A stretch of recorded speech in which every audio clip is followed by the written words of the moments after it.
चुनावी जंग के बाद अब आपको दिखाते हैं बारूदी जंग। मिडिल ईस्ट की जंग को 20 दिन हो चुके हैं, आज 20वां दिन है। लेकिन पिछले 24 घंटों के अंदर जो हुआ उससे लड़ाई एक अगले स्तर पर पहुंच चुकी है। महायुद्ध में अटैक तो कई हो चुके हैं, लेकिन कल इजराइल और ईरान ने जो हमले किए उसका असर अब पूरी दुनिया पर पड़ने वाला है। क्योंकि ईरान ने ऐलान किया कि आंख का बदला आंख, एन आई फॉर एन आई, और तेल का बदला तेल से लिया जाएगा। दुनिया का सबसे बड़ा गैस प्लांट आग में जल रहा है। दुनिया का सबसे बड़ा एलएनजी प्लांट धुआं धुआं हो रहा है। तेल और गैस में भयंकर आग लगी है। जिस वक्त लगने लगा था कि युद्ध अब धीरे धीरे शांत हो रहा है और शायद कुछ दिनों में खत्म हो जाएगा, उस वक्त कल और आज जो हुआ उसने मिडिल ईस्ट के युद्ध में सबसे बड़ा टर्निंग पॉइंट ला दिया। ऐसा टर्निंग पॉइंट जिससे दुनिया में आग लगाने की तैयारी है।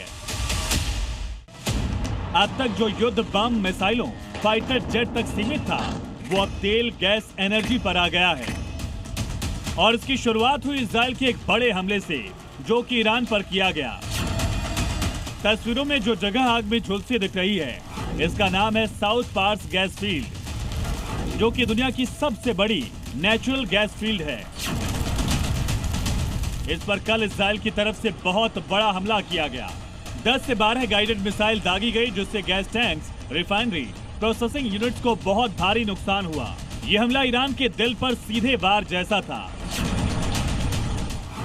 क्योंकि ये दुनिया का सबसे बड़ा गैस प्लांट है और ईरान की कुल नेचुरल गैस प्रोडक्शन का लगभग 65 से 70% तक हिस्सा देता है।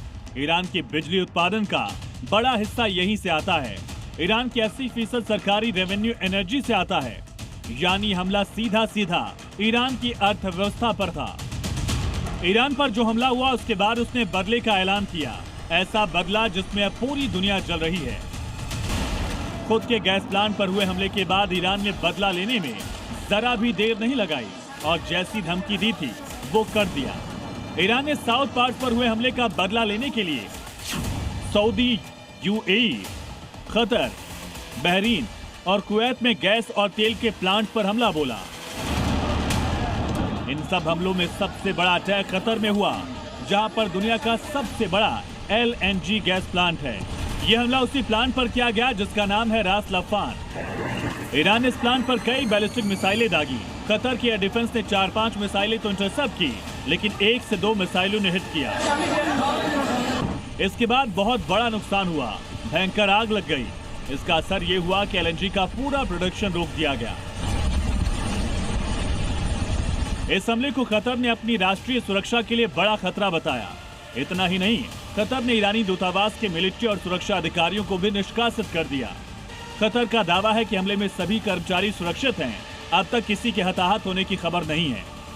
यह हमला किस तरह दुनिया पर असर डाल सकता है, उसे इसी बात से समझिए कि दुनिया का सबसे बड़ा एलएनजी हब है। दुनिया की 20% गैस यहीं से निकलती है। कतर की 80% कमाई इसी गैस स्टेशन पर टिकी है। इसी गैस स्टेशन से एशिया, यूरोप को गैस सप्लाई होती है। अब जब मिडिल ईस्ट की शान और जान कहे जाने वाली एनर्जी तबाह की जा रही है, तो अब इसे लेकर गुस्सा भी बढ़ा है।